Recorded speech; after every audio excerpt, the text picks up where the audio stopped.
Hello, College Park again. Episode 5 of WMUC, of Anything Goes at WMUC, is going to begin tonight. I just want to first start out saying my name's Nick. If you're just tuning in for the first time tonight, I know we may have some new viewers tonight. If you're tuning in tonight, thank you so much. Doing these first 5 episodes, especially not with just the listeners, not just with the guests, but everything has been awesome. Really enjoy doing this with you guys, and I hope we continue producing content that you like to listen to. Any suggestions at all, or any comments or feedback that you want to give, please let me know, and I will do my best to make that happen. So thank you for listening for these first 5 episodes. And as a reward tonight, prizes will be given out. Stay tuned for details on that. But I want to give back, and I hope to keep you guys listening for much longer. I do plan on doing this throughout winter break and maybe next semester. Not during holidays such as Thanksgiving, however. So looking forward to the future. With me today, I have Max, and I have another guest coming around 6:30. So, Max, introduce yourself once again for the third time or second time? Third time. Hey, everyone. If you've listened before, you probably heard me. This is my third time on the show. My name's Max. It's good to be with you. Awesome. Let's see. What do we want to talk about first? Take it off. Take what off? Kick it off, I should say. Oh, yeah. Kick off the show. What do you want to talk about? Yeah. We can talk about MLB and the 2019 awards.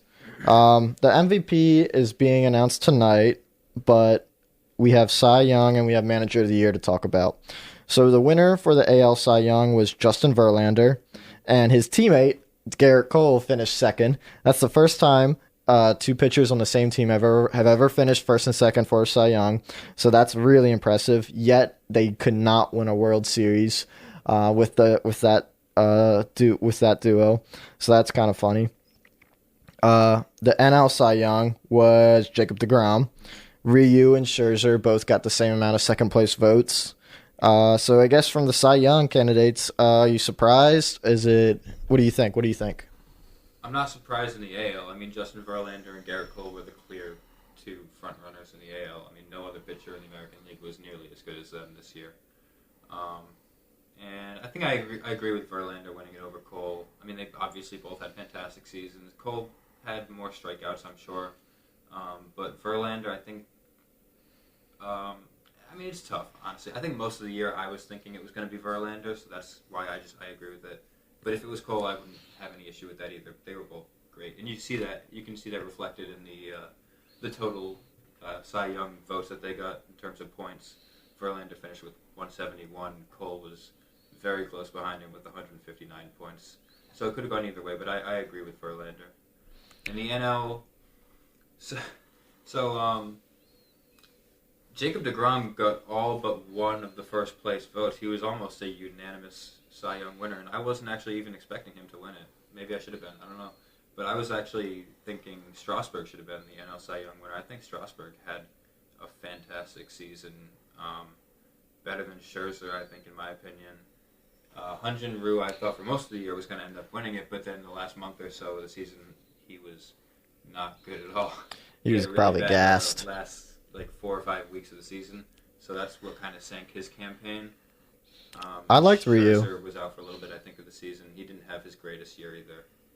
Yeah. I mean, deGrom was great. He definitely deserves it. I think I thought Strasburg should have finished a little higher. I think MLB felt bad that deGrom had 7 wins on the whole year. The Mets never won when he pitched for whatever reason. They just never scored runs for him. So this might have. Has deGrom won it before? I'm not sure. But to go back to the AL Cy Young, I think they kind of had to give it to Verlander just for his Hall of Fame candidacy. I don't think that had anything to do with it. I think he's probably, I don't know. I feel like that would be one of the reasons that Verlander would get this award. I think Verlander was just more dominant for more of the season. I think Cole was better for the latter maybe quarter of the season, but for the first 3 quarters of the season, I think Verlander was the better pitcher. So. Okay. Rookie of the Year, Yordan Alvarez. played 87 games this year, came in like about halfway through the season, and ironically, he debuted against the Orioles. He didn't, and the Orioles had a rookie finish second in the voting, John Means. John Means, an absolute force for the Orioles this year and getting about 20% of their wins. He had 12 wins on the year. The Orioles had 54, so that's really impressive for John Means being on a rebuilding team and getting that victory, but he did not get any first place votes at all. Yordan Alvarez, after only playing 87 games, was a unanimous winner. So what do you think about that? Any of his stats, though. Look at what Yordan Alvarez did in 87 games. Yordan Alvarez had 98 hits, 27 home runs, a .313 batting average, 58 runs scored, and 78 runs batted in. And just as you said, how many games? 87 is it? Yeah. 87 games.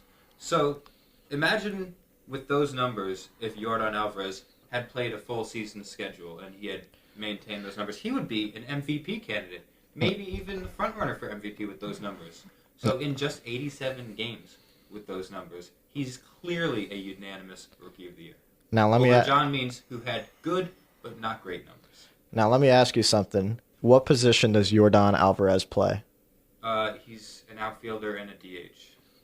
Okay. The main thing I focus on is DH. Yordan Alvarez is not going to play the outfield, and if lucky, he might get a sprinkle at first base. Are you trying to say that because he mainly plays DH, he shouldn't be Rookie of the Year? He should not have been unanimous. That's my point. I disagree. I think he's clearly the unanimous. I mean, he's a one-way player. He was one of the best. It doesn't matter. Look at a guy like David Ortiz. David Ortiz, he's one of the greatest hitters of all time. Only because of postseason production. Should be not just postseason. Look at how many home runs he hit in the regular season over his career. He's one of the greatest home run hitters of all time. Plus RBIs, hits, all that good stuff. David Ortiz should be a first ballot Hall of Famer. And now I agree because of his postseason clutch. I don't care if Yordan Alvarez doesn't play defense most of the time, because look how well he hits. He's one of the best hitters in the league this year. He was one of the best hitters in the league this year for half a season. John Means was an all-star. He played a full season, and he got 12 wins. He had a winning record. He had a winning record on the second worst record by record team in baseball. He had a winning record. Like 3.6 or something. That's decent. It's not great. It's definitely decent. He was an all-star. He had a couple stints on the IL, but in no way, shape, or form should you deserve second place. But I don't think he deserved any first place votes. I agree. I think Yordan Alvarez just exploded onto the scene, and when he debuted against the Orioles, he hit a home run. I'm thinking, oh great, he looked great against the Orioles when he debuted. I remember watching him play, but there's no way. I don't understand how you can give him unanimous votes for first place. John Means doesn't get any consideration whatsoever. What? It just means 30 people thought that he was the best rookie. I mean, yeah, but look at the other side. Do you think Pete Alonso in the NL should have been He wasn't unanimous. You think Pete Alonso should have been unanimous NL Rookie of the Year? He missed unanimous by one vote. Yeah. So Soroka. Okay, let's go to NL now. So Pete Alonso, 53 home runs, played 161 games, and he must have played a position because he's in the NL. I guarantee Yordan Alvarez would have gotten close, if not surpassed that number of home runs if he had played a full season. Well, he played 87. How many home runs he hit in 87 games? He would have hit 54, so yeah. Yeah, exactly. Okay. But so then explain to me why Mike Soroka, who has an ERA that is one better than John Means, one earned run better. Okay, that's big in baseball. You know that. That is 2.6 compared to 4.6 is big. That is big. But the difference is, he had a better season. He had a much better season. He had a much better season than John Means. He had a much better season. But I would like to say he only got one vote. He didn't even get any more recognition past that. So it just goes to show. I think Pete Alonso should have been unanimous. Possibly, yeah. But Mike Soroka, without him, the Braves would have not have been in the playoffs, or they would have been wild card, and it could have been one and done. Right. So Pete Alonso, he didn't even get his team to the playoffs. So that's another argument. But I just think what this goes to show you is that the MLB values home runs, values hits, and that's why these awards are sometimes frustrating to me. They forget that defense and pitching can also be offense and pitching, and it's just I just don't like these unanimous votes for playing half a season. Pete Alonso, yeah, he probably should have been unanimous, but well, it's not his fault that he played half a season. I mean, it's up to the team when they call him up. Yeah, I agree, but I mean, he just went off in all the games that he played. I mean, it's not his fault that he only played 87. I know. I think he deserved it, but he definitely played well. But I'm not going to take that away from him. Move on to. I'm not saying he shouldn't have won. I think he definitely should have won. You're saying you don't think it should have been unanimous. Unanimous is kind of crazy. Let's move on to the manager of the year. Manager of the year. Max's alum from his high school, right? Yeah. Rocco Bod. Shout out to my alma mater, Bishop Hendricken High School, also alma mater of Rocco Baldelli, this year's AL Manager of the Year. He had a big first year managing the Minnesota Twins to 101 wins, coming off of they didn't even make the playoffs last year, did they? So it was a huge turnaround for the Twins. The Twins were the surprise team of the year, basically. Yeah. Maybe the Athletics. Rocco they made the Baldelli's playoffs. Also a former Red Sox player. Did the Athletics make the playoffs? Throw that out there. The Athletics lost in the wild card game too. Yeah. The A's were in the playoffs this year. Yeah. They lost in the wild card game, didn't they? Oh God. I can't remember. Wow, we're pathetic. Okay. I'm already on to basketball, hockey, and football season. Baseball's in the rearview mirror. Okay. I guess Aaron Boone, I don't think he's a good manager, but he did get second place. I think he did an okay job. I think he had a slow start to the season. If he had a fast start to the season where he had like 110 wins instead of 103, he would have probably got manager of the year. But he had the first half of the Yankee season was long. I think I agree for the most part with how the AL Manager of the Year voting shook out. Yeah.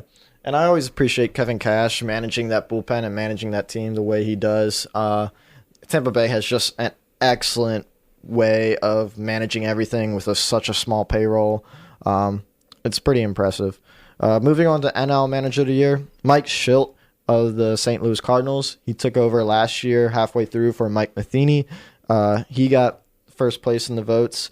And surprisingly, all the way down in the ranking of the fifth rank Manager of the Year was Dave Martinez, World Series champion. So what do you think about that? First of all, I want to say that before this guy won it, I didn't even know who Mike Shildt was.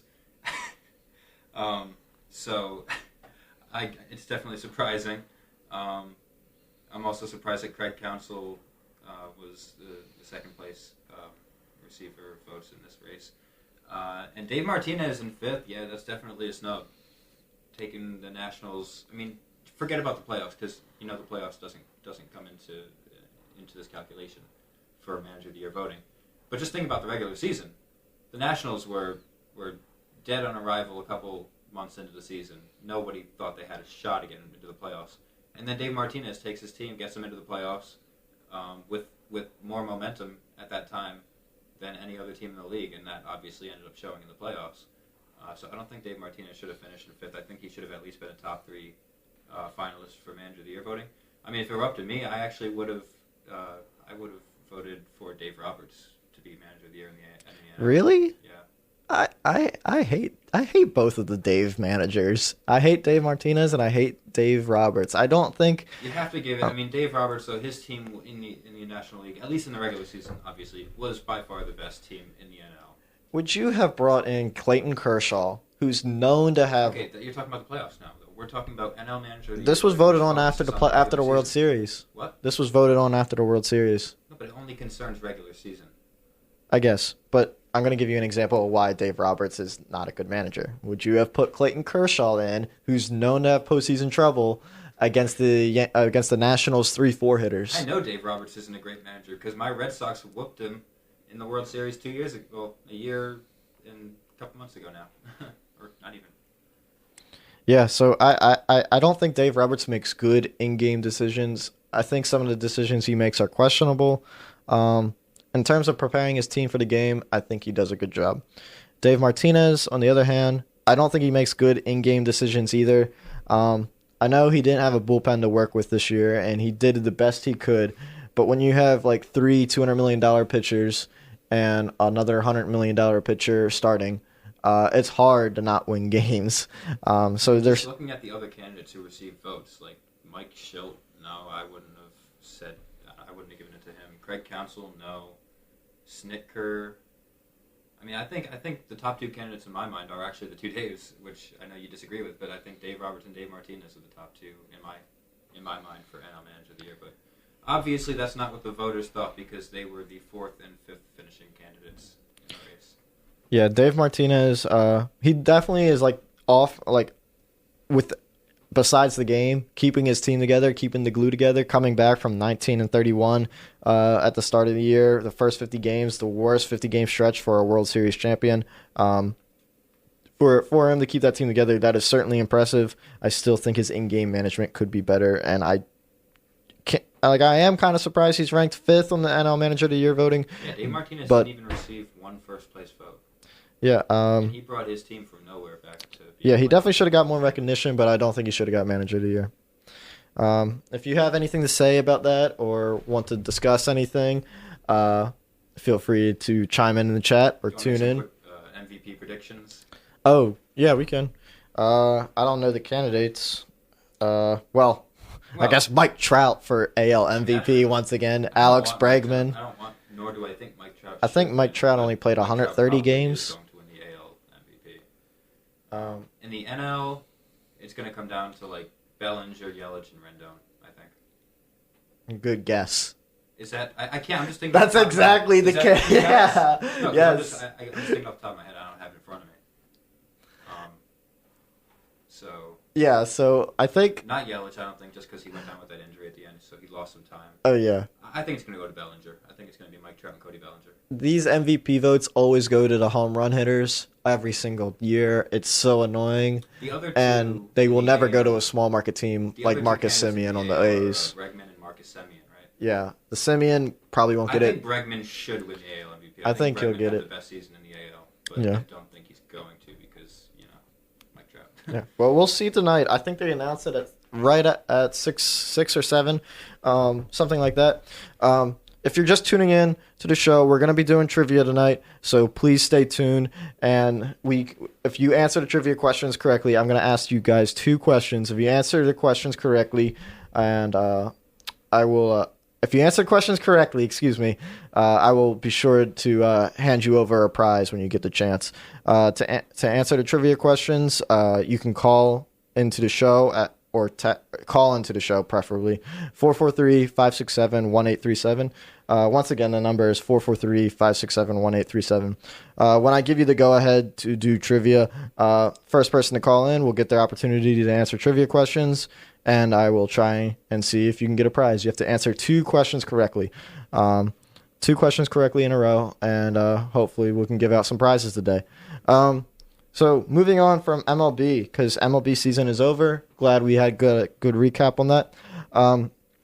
College basketball. If you didn't see, Evansville, a small school, came out of nowhere, defeated Kentucky. Kentucky was ranked what?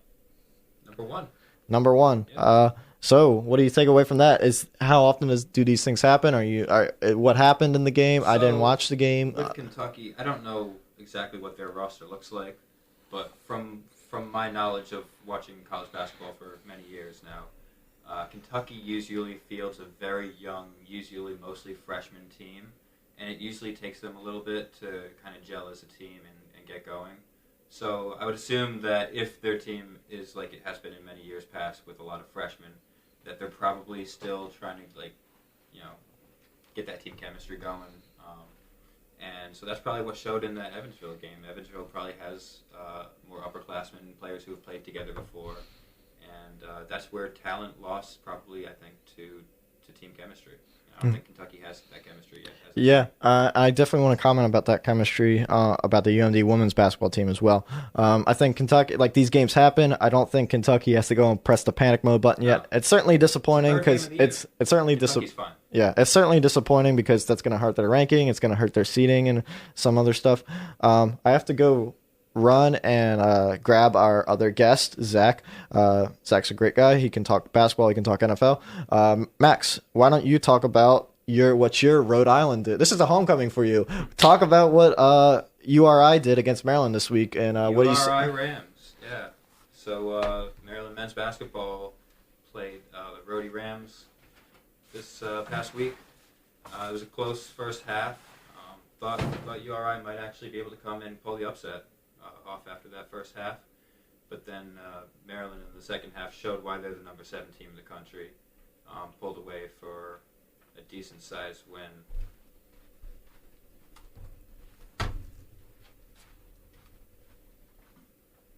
Yeah, so final score was 73 to 55, Maryland over Rhode Island.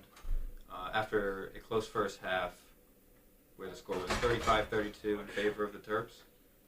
So yeah, after that first half, it was kind of scary. We thought that Rhode Island might actually be able to pull off the win. Yeah. Okay, thanks, Max, for taking over for a second there. Okay. Zach is just settling in, so I'll be sure to introduce him properly when he gets the chance. So yeah, URI got off to a fast start, or I don't know if URI got off to a fast start or UMD got off to a slow start. I think Maryland was down by. Were we down by a double digit? I think we were down by 10 or 11 in the first half. So Maryland basketball. I was worried about URI coming into the game because I know, as someone who follows them, that before last year there were 2 years in a row where Rhody had gotten into the NCAA tournament and actually made some noise. They were a really good team out of the A-10. Yeah, URI is definitely a team to not take lightly. Yeah. I think Maryland got off to a slow start as usual, but as we saw in the game, Maryland has a lot of depth. One thing I disagreed about the subbing was that the twins, Michael and what's the other guy's name? Mitchell? Mackay and Mikel Mitchell. They never played together, and like you think the twins would have good chemistry. The twins, like they're twins, they're not saying the Minnesota Twins. They have good chemistry. You'd think they would play together.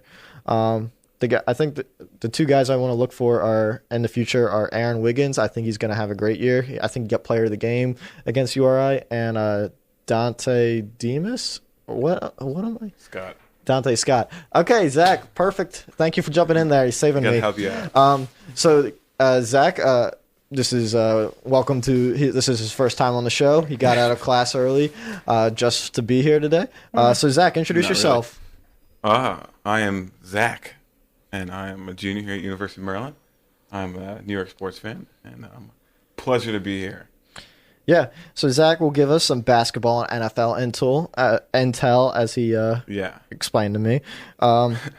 So any more comments about the men's basketball game this past? I think it was an encouraging second half to see them come to life like that. After finishing the first half up only by 3 points. Okay, now you go. I think the refs were the reason we got off to this slow start. A lot of travels, a lot of 50-50 calls that went against us. I also think we can't play Mackay and Mikel at the same time because it'd be too confusing for the players on the court to try to distinguish. I didn't even think about that. You know, because if one's better at shooting, you want to get to that one, and you wouldn't know who you're passing to because they basically look identical. So those are my takes. I think if we're playing a better team, we cannot get off to the slow start. I feel like Maryland basketball, every season we are always slow starts in the beginning of basketball games. So we got to make sure we get that ironed out if we want this to be the season of a Final Four run. Yeah, but what about this? What happens if we confuse the defense if Mackay and Mikel Mitchell play at the same time? The defense doesn't know who they're guarding. They're playing man. And, what happens if the defense gets confused more than the offense? Actually, I think you're right, actually. I think there should be a way where Maryland players could tell them apart, have like a little signal, but, I guess we know where the numbers, but I agree. We could confuse the defense with the looks. Although I think the skill sets are probably identical as well from what I've seen. That was a good point about the refs, though, in that game. Yeah, I was there. And every time I looked up, I think the ref was blowing a whistle on Maryland for something. Whether it was a travel or a foul or something. I don't know. It felt like every time Maryland had the ball, they were losing it because the refs were calling something on them. Yeah, there were a few good calls that we overreacted to, but there were definitely some calls that it's like, oh God, not again. Yeah, I agree. I'm a very fair person, and so there are people in the stands that are like, oh my God, what a bad call. And I'm like, okay, well, that's kind of fair, but I think there was definitely more calls than I was seeing. And honestly, I sometimes get frustrated with college basketball because it seems like anytime someone drives or goes inside, it's going to be a foul call. So I feel like, I'd look to hopefully see more, big men learn how to play inside without fouling. Yeah, definitely. And any comments on the new 3-point line? Did you see any difference? No. Okay. They should take the old one off the floor because it gets annoying. But okay, you just can't do that. Okay, so talking about the old 3-point line now, the women's basketball team. The women's basketball team was ranked number 3, and they ended up playing ranked number 4. And Now they're 8. Well, let me get there. Women's basketball team was ranked number 4, and they ended up playing South Carolina, who was ranked number 8. South Carolina, known to be a good team. They beat UConn a couple years ago. Maryland ended up losing that game, and they lost because they didn't play team basketball. All the freshmen got all these minutes, and I think Brenda Fries forgot about her reliable starters from last year. She had the Big Ten Player of the Year in Taylor Maxell.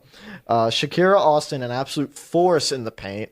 Stephanie Jones, one of the most reliable people to be on the court all game long. And I think I'm missing one other person. Excuse me if I am. But my point is the freshmen got all these minutes for women's basketball, and they lost. And I'm like thinking, no wonder you lost. These freshmen are trying to be playmakers, and they're not playing team basketball.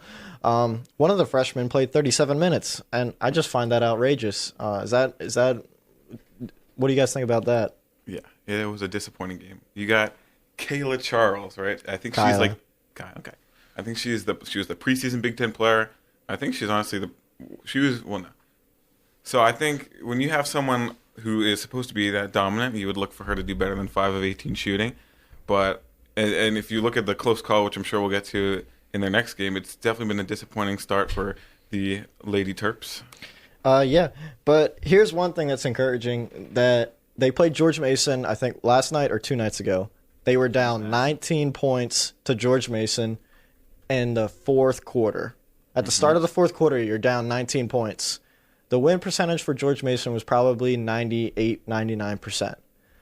Well, the Lady Terps came back. They got that dub, and Shakira Austin got the game-tying basket, and our freshman, Owusu, that's how you pronounce the name, yes it is, got the winning basket. So if we lost to George Mason, that would have been an epic loss, and I don't know how we would have recovered, but this team fights back. This team got grit, so I'm really looking forward to it. Oh, it's James Madison, not George Mason.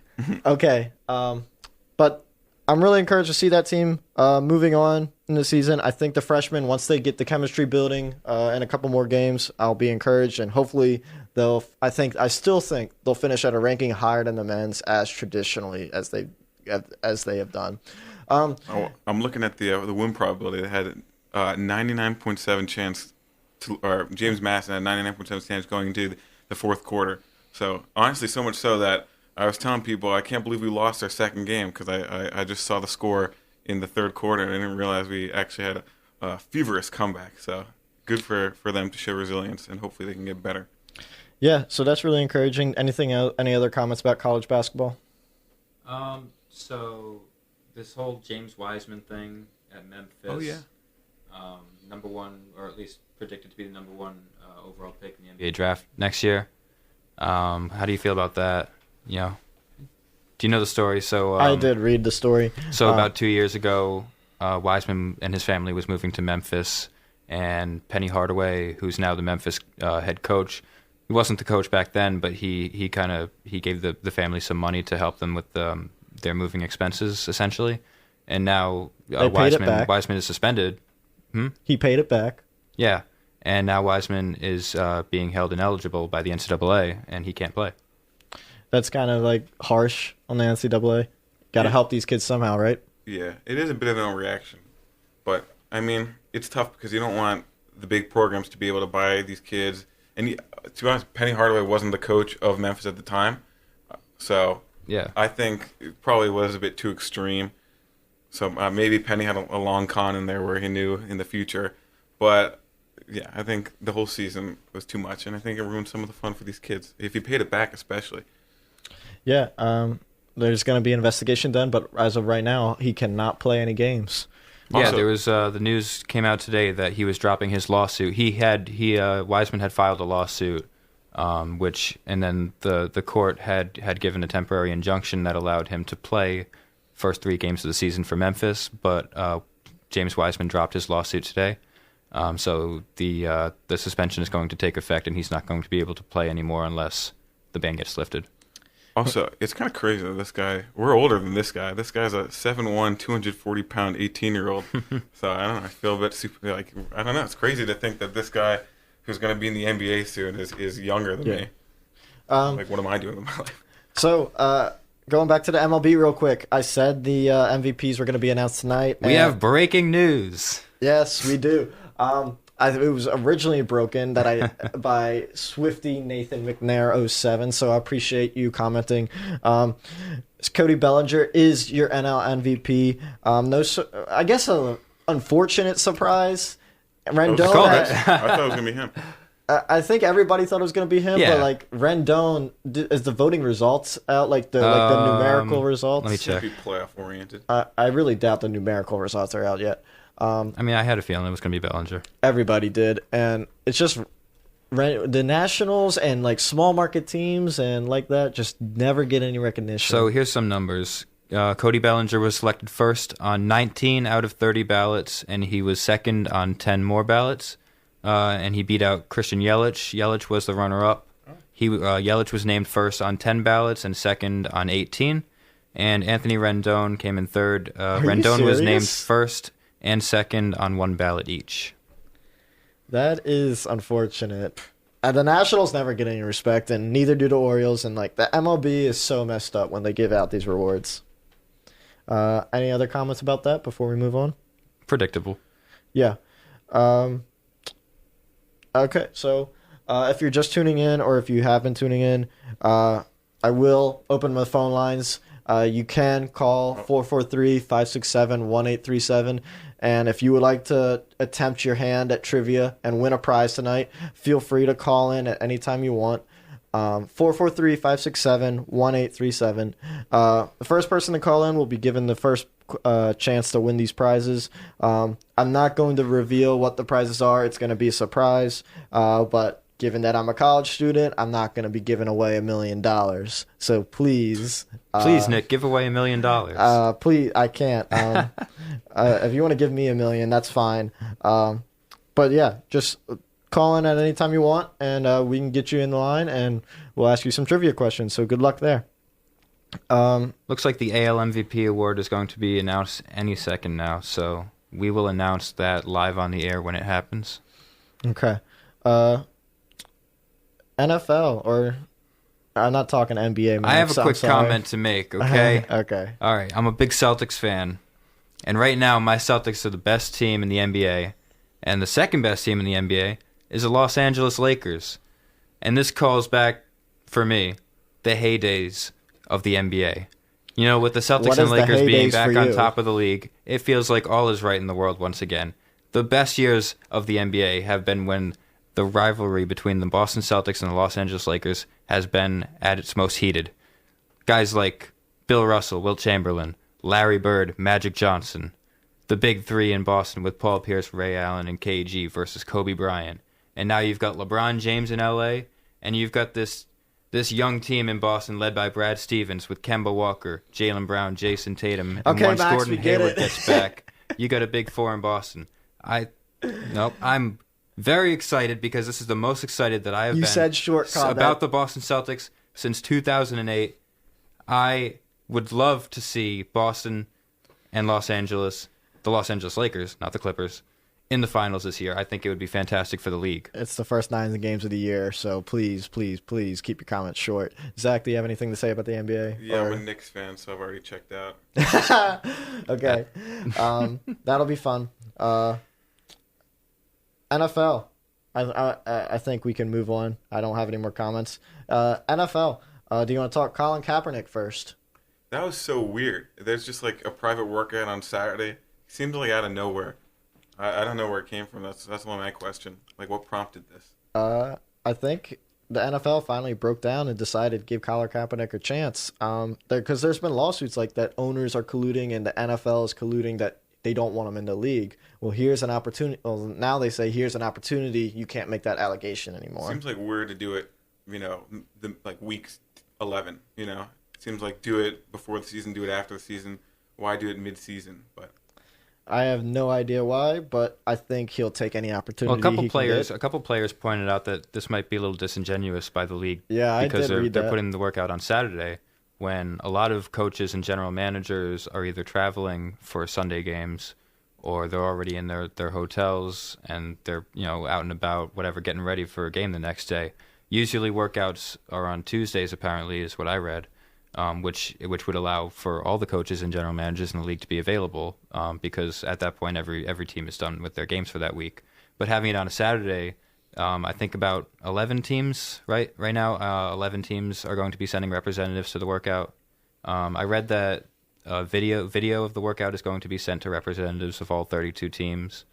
But who knows what, I think 10 or 11 teams already signed up to go. 11 teams. 11 teams have signed up, including the New England Patriots. Yeah, the Patriots go to everything. Yeah. That's not news. But Bill Tom Belichick Brady's does his a research. free agent, though. I don't know. Calm down. What's up, Zach? this is Calm probably down. a PR stunt. But, I mean, what do the Bengals or what do the Dolphins have to lose? Even the Bears. Like, might as well. It'll probably bring a lot of... If a team does sign them, The I think at Bengals this aren't point, actually going at this moment. They That's- might end I up thought they going. were. No, Okay. so the 11 teams that are Thank you for going Tua. to attend the workout at this moment right now, it could change, but they're the Cardinals, the Falcons, the Browns, the Broncos, the Lions, the Dolphins, the Patriots, the Giants, the Jets, the Bucks, and the Redskins. Okay. Well, I think regardless, all the teams get the video. And I guess Sell a lot of jerseys, I think. yeah. And when about 30% of the teams go, that's how much respect they give Colin Kaepernick in terms of talent. Also, interestingly, Hugh Jackson is going to be leading the drills at the workout. Yeah. I think that's I don't know interesting. why that is either. Well, apparently the NFL reached out to him, and they were probably like, "You're a coach, but you don't have a job right now, so you want to do this for us?" Maybe get Jay Gruden as well. Yeah. Yeah. Sorry, Yeah. Redskins fans.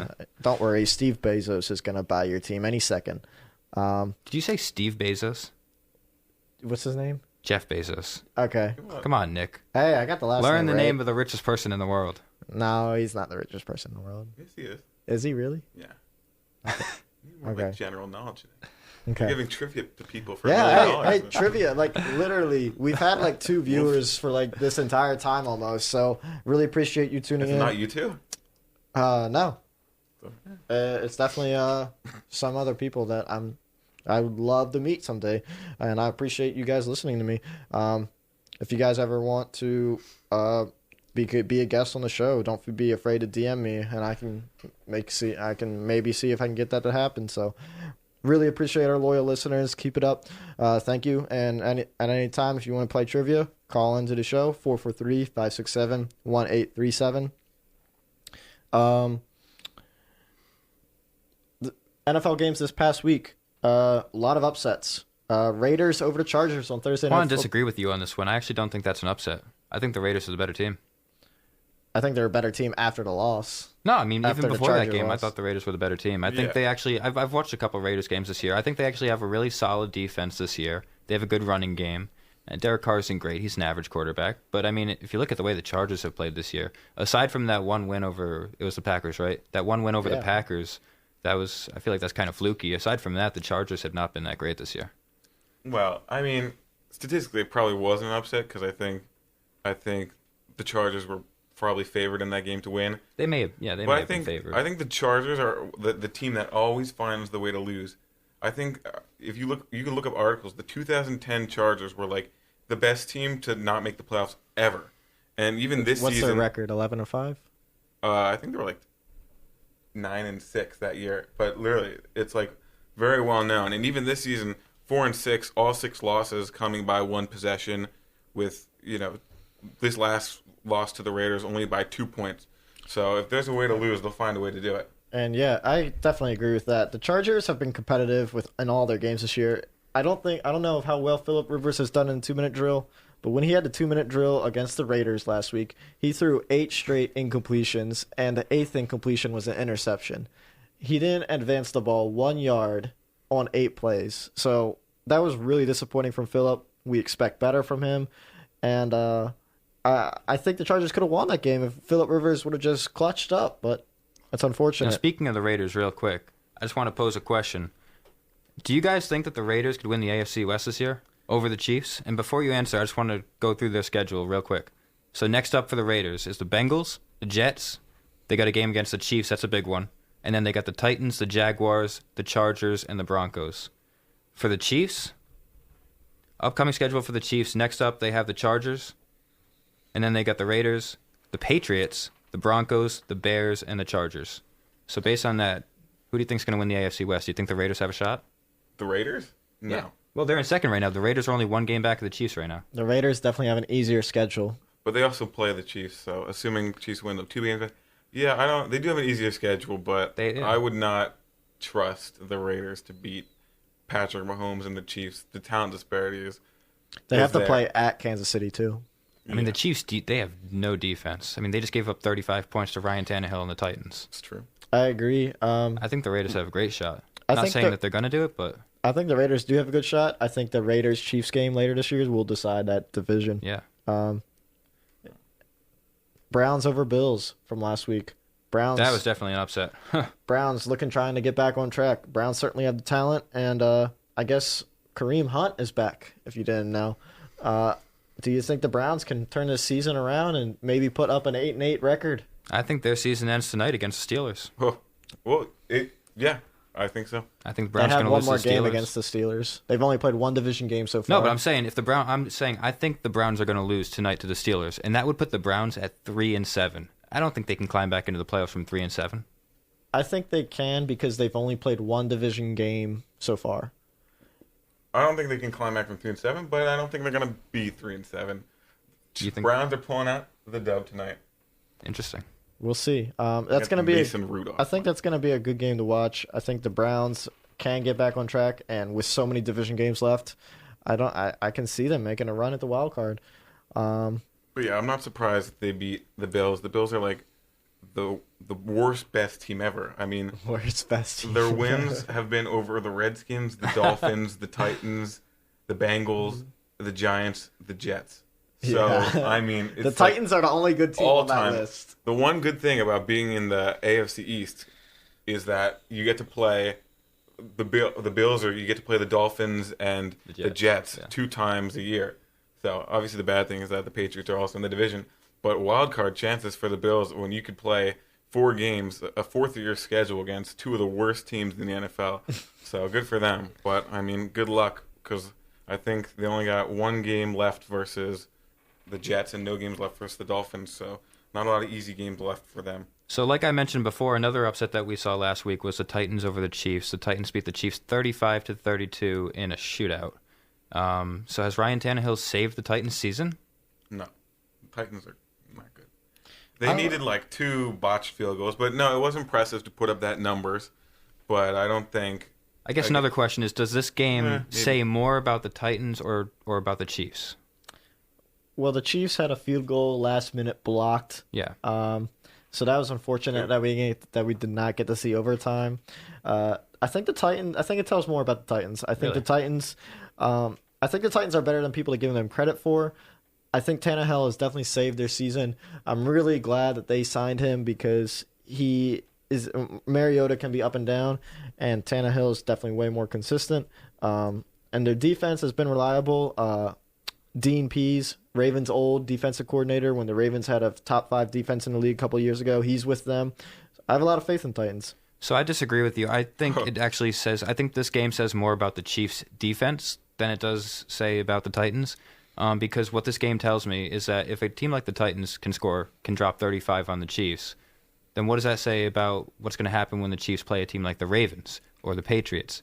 Those teams have better offenses than the Titans. Well, the Chiefs already played the Ravens, and they beat them, unfortunately. Okay. But the Ravens' defense looks really bad in that game. But the Ravens look much better right now than they did however many weeks ago that was. So I'm just saying, this game, I think, tells me that the Chiefs' defense cannot stop anybody. But it also tells me, I don't think, as you say, I don't think that Ryan Tannehill has saved the Titans' season, but I think that he definitely gives them hope, much more so than Marcus Mariota. I think it's interesting because I'm looking at, like, all these top 10 quarterbacks in the league, and the last 2 times you've had quarterbacks selected 1 and 2, it was Jameis Winston and Mariota, and Mariota's been benched, and Winston's an interception machine, and then Andrew Luck and RG3, and RG3 lasted maybe like 2 seasons, and Andrew Luck's out of the league for retirement. So, I mean, it goes to show you when you have guys like Lamar Jackson that will fall to 32nd, I think, and Russell Wilson 3rd round, and Brady 6th round.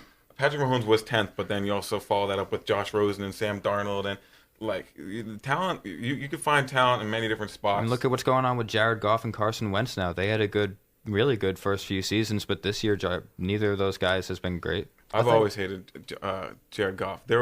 He did Hard Knocks in his rookie season with the Los Angeles Rams, and I remember like the first episode, he didn't know which direction the sun rise and set from. He just thought it was like from that he always seemed like a dope to me. And McVay could call the plays, but he can't change the plays with audibles when you're ready to hike the ball. When you're at the sideline, yeah, I get it. I still like Carson Wentz. I think Carson Wentz is a gamer.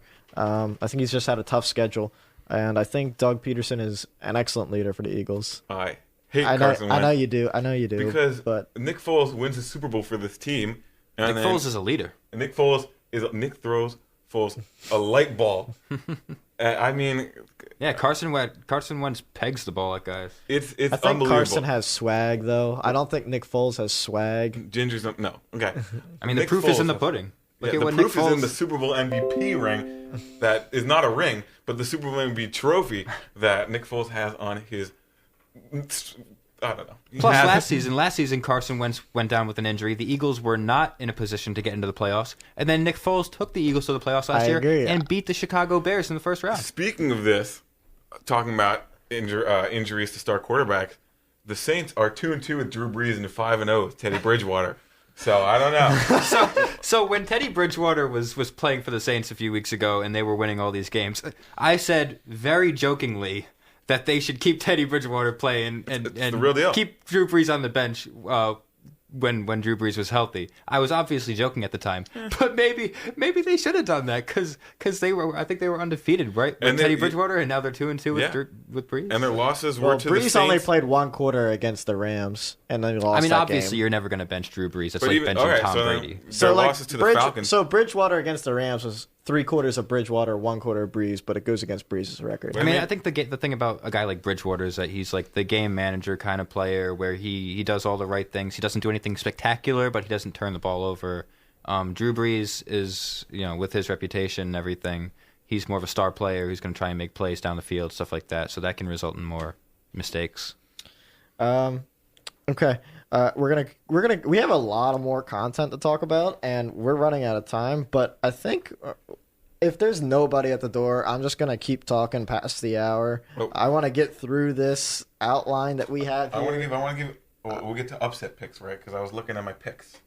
Try to keep your explanations a little bit shorter, guys. But I'll keep them as short as I can. Yeah, I think we're having a great discussion, though. Like, comment, or subscribe if you're listening on YouTube. I have to put that plug in. If you're watching, please give a thumbs up if you're liking the stream. Okay, so let's go move on. And trivia is still open. I don't know. This is probably your last shot. We're running out of time. Should we talk about the Monday night game? Because I'm a Seahawks fan. I'm jumped on the bandwagon. I wanted to mention 2 more things. Okay. About last week. The Falcons did indeed beat the Saints. I don't understand why the Falcons have lost as many games as they did. I know they have a good offense, but their defense never steps up. Yeah, the thing about that game was it was the Falcons' defense that won it. Yeah.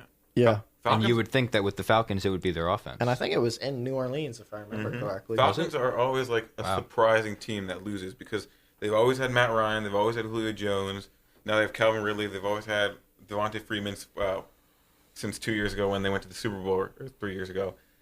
So I guess their defense is really what's been killing them. And surprisingly, they've been able to put pressure on Drew Brees this game and somehow demolish the Saints and hold them to single-digit points. So that was definitely extremely surprising. I would not have suspected that. It wasn't even a touchdown. It was 3 field goals. So yeah, it was definitely one of the upsets of the year.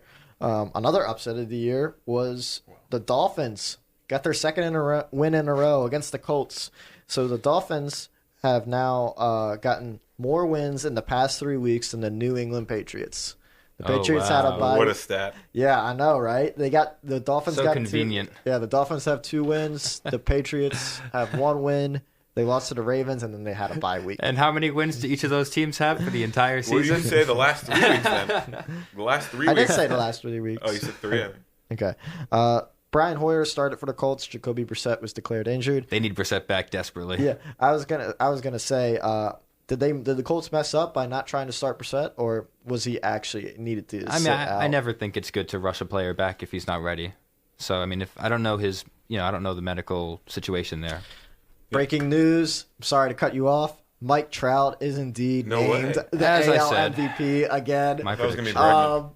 I said during the show, I think it should be Bregman. I think Bregman deserved it, but I knew They that Mike always Trout give it was to going to get Trout. it because it's Mike Trout. It's interesting. It's all because- about the face. Okay, I don't know. MLB does where it to for go with publicity. that, but I think it's interesting because I think in NBA or in NFL, your team has to be good in order for you to win the MVP. But I agree in baseball, one player can only do so much. They can only bat one every 9 at bats. They can only play 1 pitch on the field. So I don't fault MLB for awarding Trout the AL MVP, even though the team is very bad compared to the Astros, who were the number 1 seed in the AL, because there's only so much one player can do. So I think it's an interesting difference between sports. Yeah, Trout was the 11th player to earn 3 MVP awards. He's only 28. How many more MVPs is he going to win? Well, 3 when more? Gleyber Torres starts winning, he's going to cut off his numbers. Wait, say that again? I said when Gleyber Torres starts winning, he's going to cut off his numbers. 2-time All-Star at the age of 22 and 23. So, there you go. Okay. If you say so, we will have to see about that. I do. Listeners in 10 years in the future. If anyone on the Yankees is going to win an MVP anytime soon, it's not going to be Torres. It'll be Judge. No, you're insane.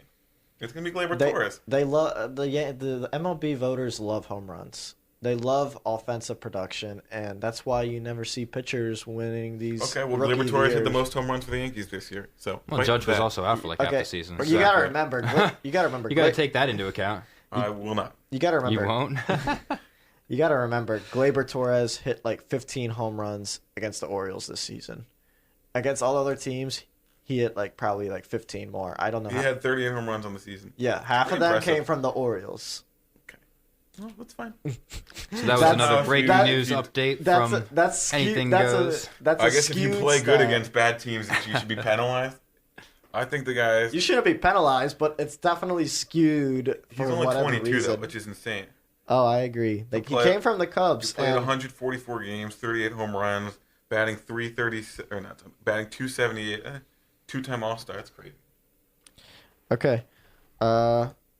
Other interesting things from this past week: the Steelers beat the Rams. Rams offense looks lackluster the past couple weeks. Any comments about that? Where's the Sean McVay magic? I think There is no magic. Patriots last Super Bowl they cracked the code, and McVay is having his Sophomore slump, 'cause- slump? Well, he's not. I was gonna say that he's not a sophomore. I don't think. I think it's like third year, fourth I year. think it's his second year. No. third year. Yeah. Oh, okay. But it's crazy that I think coach can only do so much unless you're Belichick, and then you can do everything.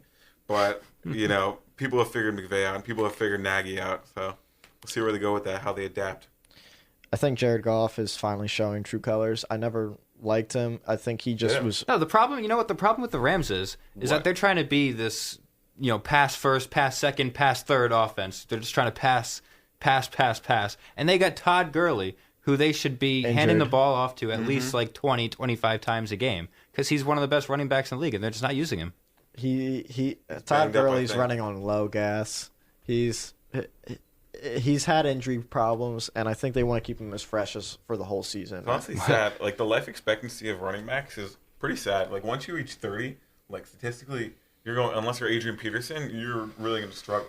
What So- about Frank Gore? Yeah, Frank Gore, Frank the Tank. Well, Frank Gore is like, he's just been constant. Frank Gore has never been injured. I think he's been got one concussion or something like that. But Frank Gore is He's a fucking he's beast. he's had a very low ceiling. I feel like he's not having he will never have the season Gurley had last year. Yeah, but Frank Gore is third all time in all time rushing yards. It's consistency. I mean, this don't guy's know. a Hall of Famer. He's He fun. is, yeah. He's fun to watch just because he just like the Philip Rivers of running every backs. season he shows up. Every Better than week that, he I'd say. shows up. Panthers remain competitive against the Packers. They came up 1 yard short in an ice game against the Packers. Cam Newton versus Kyle Allen. Cam Newton sucks, and Kyle Allen has come in and made the team look pretty darn good. So fellow Terp DJ Moore, along with Christian McCaffrey, I think the team's good. Don't think they'll make a playoff, but I think they'll certainly have to rethink who their starting QB is going forward. I want to see some clips of DJ Moore versus Darnell Savage Jr. on the Packers. I don't. I would never make them go against each other. I think Cam Newton is going to be playing for the Chicago Bears next season, and Kyle Allen is going to be the Panthers starter. I think Kyle Allen's going to be the Panthers starter. I don't think he's going to the Bears, though. I think the Bears have too much invested in Trubisky. Oh, no, they don't. But my question is, does Cam Newton's career is going to be the future of Lamar Jackson? Because both basically played very similar to running backs and ran the ball so many times per game early on and was very, ecstatic early on. Cam Newton even took the Panthers to a Super Bowl, and now the hits start catching up to you and the throw starts Cam Newton lacking. And I hate to say it, but I think Lamar Jackson is a much better passer than Cam Newton ever was. I think you're wrong about that. I think you're wrong. Really? Yeah. Oh, I think Lamar Jackson's better at throwing the ball than Cam Newton. Now. But I think it's just he's so good at running. I mean, Nick, you're the guy who was the last Ravens game. I mean, I know it was against the Bengals. The Bengals don't have a defense. But Lamar Jackson was throwing the ball, using his arm the whole game. I'm just pirouettes. I'm just going back to last season. Lamar missed a lot of throws. Well, yeah, that's last season. He's developed. He's developed, yeah, but I still think you underestimate Cam Newton more. No, I've watched Cam Newton. He can't throw the ball. You watching him now or 10 years ago? Well, 10 years ago, he's not. Even when he won the MVP, I mean, that was mostly because of his running ability. And I do want to comment about the running. Cam Newton is a power runner. He intends to not find contact, but if he needs to make contact, he will run guys over. Lamar runs around people. And that doesn't take big hits. That's true. So I don't think Lamar is going to be on the sideline anytime soon. I think he's going to keep running and as long as he continues to be smart with how he handles himself, I think we'll be just fine. We'll get more on the Ravens later as they play Houston this week, which will probably decide the bye seed almost. And the second seed? Yeah, but let's just talk about it now. Unless the Chiefs get it. It's not going to be the Chiefs. They already have 4 losses. The Chiefs are right. Yeah, if the Chiefs lose one more game, they're not going to get it. The Patriots have to lose 2 or 3 more games. I could see the Patriots losing 2 more. If the Patriots lose 2 more games and the Ravens only lose one more game. I could also see the Patriots going undefeated for the rest of the season. So yeah, and I you can almost see that with a lot of teams. It's going to be a fun second half of the season. I don't know if the Patriots are going to hold on that 1 seed. Patriots are also pretty. I mean, again, being in the AFC East, their schedule, they're beating the Dolphins, Jets, Bills, Redskins, Giants. They got a tough schedule coming up though. The next 4 games. Their hardest game so far was the Ravens, and they got trounced. So I mean, I pity the Eagles for having to play them after a loss in a bye week, but for Texans, Chiefs, and their upcoming schedule, Cowboys. So I feel good about the Chiefs game, especially after the Titans just beat them like that, because I know we have a better defense. When's the last time you beat? Oh, you beat them in the AFC Championship. Fan. You're what? Patriots fan. Oh, why? Because I'm from New England. Where is New England, though? Really? It's northeast of the country. You should look at a map sometime. Yeah. I know it's northeast of the country, but yeah, I'll try not to use the word "we." I'll say Patriots. What blocks out northeast? To the east of New York. Is northeastern Pennsylvania included? No, east of New York. Okay. I'm not New England. So Houston at Baltimore. The game's in Baltimore. I think Baltimore's got this victory. Do you guys agree? Houston, Baltimore. It's in Baltimore. It's in Baltimore. I think the Ravens will win. Yeah, I mean, I don't like either of these teams that much, but I mean, I think Ravens should be able to win. I'm not a big fan of Deshaun Watson, and I don't think they have a great defense.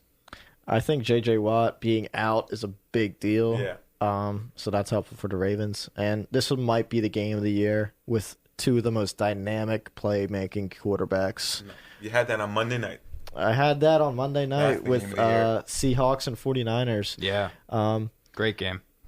It was turnover town in San Francisco last Monday. Yes. I think there were 4 or 5 turnovers or something crazy like that. And it wasn't just the quantity, but the timing. Russell Wilson threw a pass to win the game, basically. I feel so bad for the 49ers, though.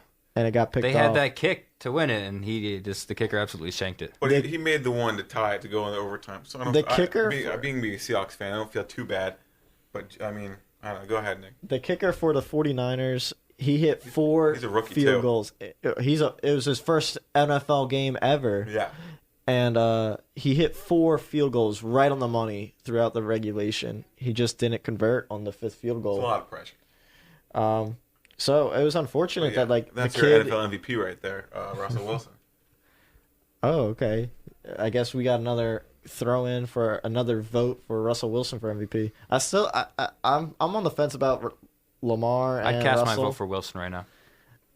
I think That team he's throwing to Tyler Lockett and rookie DK Metcalf, and he's running the ball to Chris Carson. These are 3 names that you would not have heard of 2 years ago.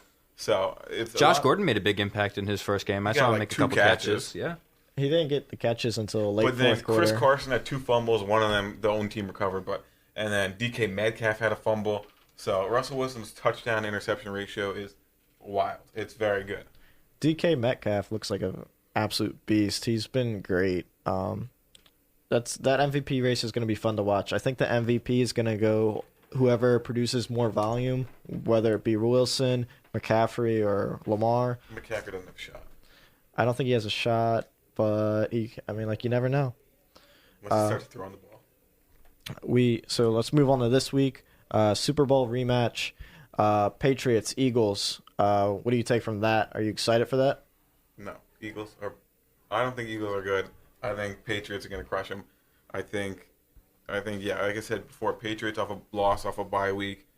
They've had an extra week to prep for this game, and I don't really like the Eagles. I don't want to team at all. I don't want to say it's going to be easy, but the Eagles secondary is essentially Swiss cheese. So Tom Brady's going to slice right through that, and I think our defense is going to come back to life after that Ravens game. I think we'll do a good job against the Eagles offense, Carson Wentz and those guys. Now, if they had Nick Foles, it'd be a different story, but Carson Wentz is not. I think the Patriots are going to win. I think the Patriots will win as well. I think they have to get off to a fast start when they're on the road. If the Eagles do win, what does that mean for the Patriots' status in terms of, they can't beat the Eagles, or they can't beat the Giants, or whatever? They can't beat the NFC East. Let's just make it the whole division. I wouldn't say it's time to panic. It's still only 2 losses on the season, but it is 2 back-to-back losses, so it's definitely not a good look if the Patriots do happen to lose to the Eagles. Yeah, I would be very, very surprised. I don't think it would be too bad. I think for Belichick will have them ready. Yeah. How much will their ego be messed up if they lose to them this time? Let's just say they're not going to lose. Okay. I definitely think it's going to be a good game, though. I know the Chargers looked bad against the Raiders, but I think they will beat the Chiefs this week. The Chargers have an excellent team. They just have not been able to pull out the victories. As Zach said, they've been within 1 possession almost every game. So I got the Chargers 30, Chiefs 24 this week. Oh, you give a score too? Yeah. I'm giving. I'll match it. I'll give Chiefs 27, Chargers 24. I think it's going to be close. It's prime time. These teams want to put a good showing out there. But I think the Chiefs have the most offensive talent in the NFL. Tyreek Hill, Travis Kelce, LaShawn McCoy, Patrick Mahomes, reigning MVP. And I think, regardless of the defense, because the Chiefs' offense isn't that great, I think the Chiefs' offense, or the Chargers, whatever. You get the point. If the Chiefs actually lose to the Chargers this week, I think the Raiders will win that division, honestly. So I think that's a game this week that the Chiefs have to win. I think the Chiefs will beat the Chargers. Book it now. The Chiefs are going to the Super Bowl. That will be... they can definitely put on a run. Best offense. The Chiefs, Not even. Ravens probably have the best offense right now. Oh, please. Who's Lamar Jackson throwing to? Dude, they have Mark the most Andrews? points. They have the most points in the league. By Who's he throwing far. to? I just watched my team's best defense in the league get roasted up by the Ravens offense, so I will admit defeat there and say that the Ravens have a fantastic offense. Well, their I offense appreciate relies it. on chaos because it's hard to plan for a guy just scrambling at fast pace and spinning around people. But, I think I think it's less consistent than a Chiefs offense would be. Okay. The Ravens have. I never had an offense like this for my team. The Ravens, just watching them score points is so much fun, and I'm so not used to it. So I have to. I like the Ravens a lot in that game. I want to throw my own upset pick out there. Okay. For this week. I think the Dolphins are going to pull off their third win in a row against the Bills. Oh, okay. And no more tank for Tua or you picked or the bust Dolphins for Burrow or whatever Over the they're Bills. calling it now. Yeah, I'm taking the Dolphins over the Bills. Dolphins' third win in a row. Oh my All god! right. I got 3 Fitz upset magic. picks for you, Nick. One, and this one doesn't matter, so I feel bad about it. Redskins right now are being favored over the Jets. To me, that's crazy. I think Dwayne Haskins is very bad, and Jets have Le'Veon Bell, have Jamison Crowder, have Jamal Adams on the defensive side. I think that should be an easy win. I think Le'Veon Bell's a little injured right now. Do you know the status of that, Nick? Okay. I think he's planning to play. Okay. They signed Jamal Adams, the Eagles player from a couple years ago, but they never activated him to the active roster. So I was kind of surprised they signed him, and Bell looks fine to me. 2, Jaguars right now are the underdog versus the Colts. I disagree. Jacoby Brissett looks like he will play. T.Y. Hilton looks like he won't. Nick Foles back from the collarbone injury. I trust the Foles magic. I think Jaguars will pull off the victory over the Colts. Where is that? That's at Indy. Yeah. I don't know, man. I'm ready for 3. No, I'm not ready. 3, because these are small. I want to go for a big one, and I'm going Sunday night. Bears over the Rams. I hate the Rams that much. I wanted to pick a big one. I have David Montgomery and Allen Robinson on my fantasy team, and I'm feeling it. I'm feeling it for this week. I'm feeling Rams over Bears because gut feeling. I'm going to be 3 for 3. You watch it next Rams over Thursday. Bears? I think Bears you over said Rams. Bears Bears over over Rams. Rams. Yeah, my bad. I think you're Bears changing over your Rams. picks. Okay. Bears over Rams. I'm That's staying. Yeah, I mean, if I had to throw out a second upset pick, I'd say maybe the Bucks could beat the Saints. Maybe the Saints continue their little losing We got streak to write these down. that they just started against the Falcons. Drew Brees is going I to don't throw know. for 400 yards. I trust Easy. great quarterbacks to beat bad teams off losses. The Bucks, though, sometimes have these weeks where That's they just true. go off. Like, Yeah, when they played the Rams earlier this year, they looked really good. Rams. so I think the Bucks could beat But the the Rams Saints. still ended up scoring 40 points.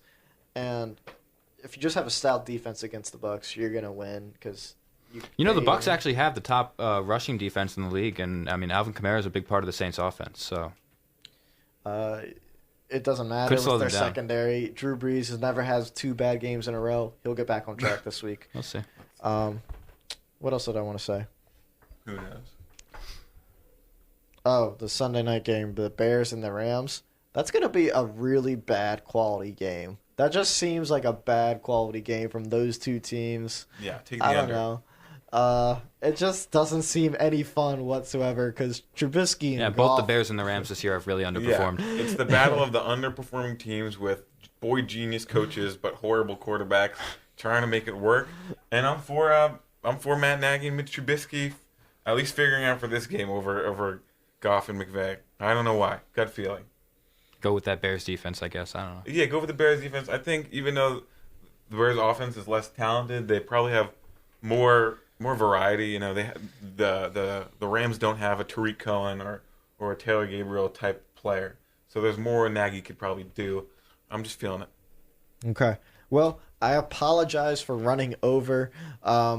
We had a lot to get through today. And, Maybe that's a way to get more viewership. If we had 2 consistent viewers the entire time, and I'm really happy with that. maybe the Thursday 7 to 8 spot is like the top radio show. No, I'm pretty sure the people that would have tuned in would have found a 6 p.m. window to tune into.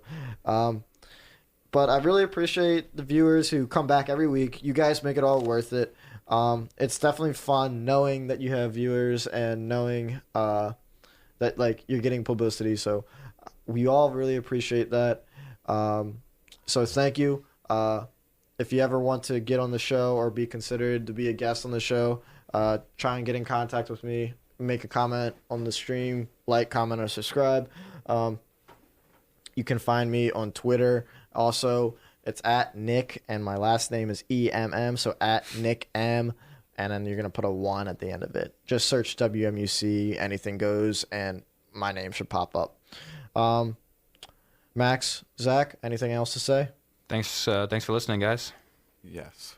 Love the viewers. Pleasure to be here. And if you have a preference or if you don't like a guest, be sure to let me know, and I'll be sure to take care of that. So Take care of that. Yeah, no problem. Hey, I If appreciate I you guys. die tomorrow, you know why. Have